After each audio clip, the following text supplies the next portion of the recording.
always thought night jobs were peaceful. Less noise, fewer people, no managers breathing down your neck. What I didn't realize was that when most people are asleep, some things finally have room to move. I worked nights as a dispatcher for a small private security company. Nothing dramatic. Mostly alarm systems triggered by cats, motion sensors set off by wind, bored guards calling in every hour just to prove they were still awake. The office was a single room above a closed strip mall. One desk, 4 monitors, fluorescent lights that buzzed non-stop like trapped insects. My shift ran from midnight to 8.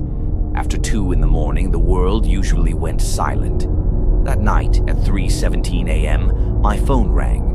Caller ID showed one of our guards, Nate. He was posted at a half-built office park on the edge of town. New buildings, no tenants, just concrete, steel, and floodlights. "Hey," he said quietly. Too quietly. "You seeing anything weird on my cameras?" I pulled up his feeds. Parking lots empty, floodlights steady, shadows long and unmoving. "Looks normal," I told him. "What's going on?" There was a pause. Then he said, "Someone keeps walking past me." I frowned. "Past you? How?" "I hear footsteps, gravel, real close. But every time I turn around, nobody's there." I joked it was raccoons. He didn't laugh. "I already did 2 laps," he said. "Ground's muddy, no footprints, nothing." I leaned closer to the screen. That's when I noticed something odd. The timestamps on his cameras were skipping, not freezing. Skipping. Every few minutes, 1 full second vanished. Probably lag, I told myself. "Just sit in your truck if you're nervous," I said. "I'll log it." Another pause. Then very calmly, he said, "If anything happens, you got to tell my wife I didn't leave my post." My stomach tightened. "What do you mean, if anything?" The line went dead. I tried calling back. Straight to voicemail, radioed him. Silence. Policy said wait 5 minutes before escalating. I waited 30 seconds. Called the supervisor. While the phone rang, I kept watching Nate's cameras. On feed 3, something moved. At the very edge of the floodlight, a figure crossed the parking lot. It didn't walk right. Too smooth, like its knees never bent. It passed directly behind Nate's parked truck. The truck door never opened. Police found the truck at dawn. Engine cold, keys inside, phone on the seat. No blood, no footprints, no sign of Nate anywhere. They said he probably quit mid-shift. Happens sometimes. But when I closed the incident report, I noticed something wrong. The final call in the system wasn't from Nate. It was from my own extension. Time-stamped 3 minutes after the line went dead. The note field contained only 2 words. Still walking.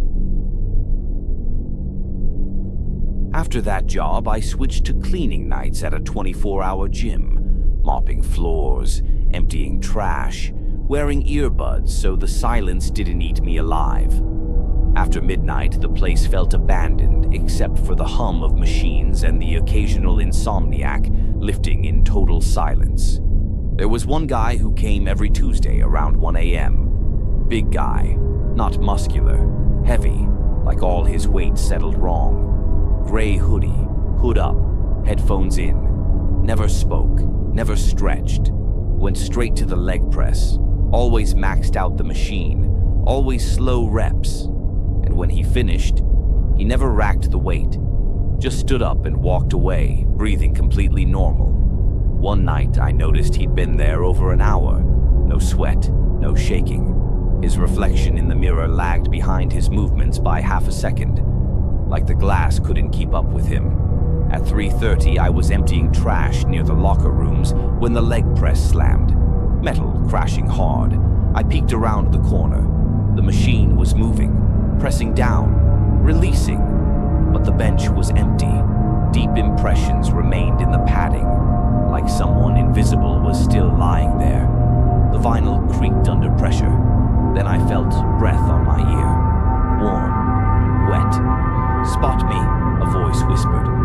I ran, quit the next morning. A month later, I saw an article online. A man had died in that gym years ago, crushed under a leg press after hours. Staff forgot to log the death because it was a private training session. The photo showed a gray hoodie, same face. The comment section mentioned something stranger. Someone asked why the machine still recorded weekly usage at 1 a.m. every Tuesday. No one answered.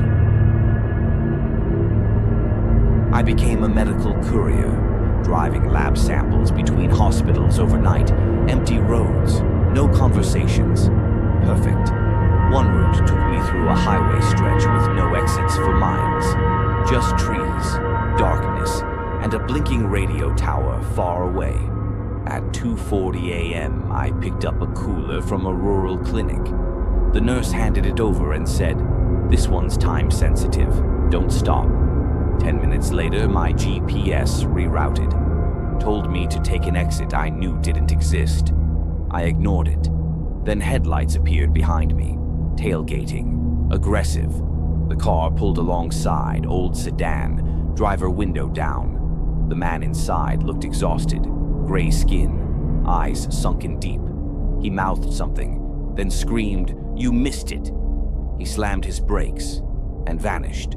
No crash, no sound. My GPS chimed, "You have arrived." I was still on the highway. At the hospital, they told me the sample had already been delivered. Same cooler ID, dropped off at 2:43 a.m. I checked my dash cam. At 2:41, headlights appear.